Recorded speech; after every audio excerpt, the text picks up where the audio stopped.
अपनी छत अपना घर प्रोजेक्ट के तहत जून में 50,000 से ज्यादा घरों का टारगेट पूरा हो गया। वजीर आला मरियम नवाज ने कहा कि लोगों ने झूठे नारे लगाए मगर हमने अवाम के लिए घर बनाए। अपनी छत अपना घर प्रोजेक्ट के तहत मकान बनाने के लिए 51,911 से ज्यादा कर्जे जारी किए गए, जिसके लिए मुख्तसर मुद्दत में 57 अरब 90 करोड़ रुपए के लोन का इजरा किया गया।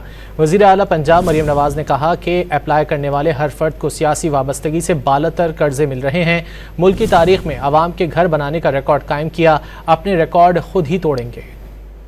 अपनी छत अपना घर प्रोजेक्ट के तहत जून में 50,000 से ज्यादा घरों का टारगेट पूरा हो गया। वजीर आला मरियम नवाज ने कहा कि लोगों ने झूठे नारे लगाए मगर हमने अवाम के लिए घर बनाए। अपनी छत अपना घर प्रोजेक्ट के तहत मकान बनाने के लिए 51,911 से ज्यादा कर्जे जारी किए गए, जिसके लिए मुख्तसर मुद्दत में 57 अरब 90 करोड़ रुपए के लोन का इजरा किया गया। वजीर आला पंजाब मरियम नवाज ने कहा कि अप्लाई करने वाले हर फर्द को सियासी वाबस्तगी से बालातर कर्जे मिल रहे हैं। मुल्क की तारीख में अवाम के घर बनाने का रिकॉर्ड कायम किया, अपने रिकॉर्ड खुद ही तोड़ेंगे।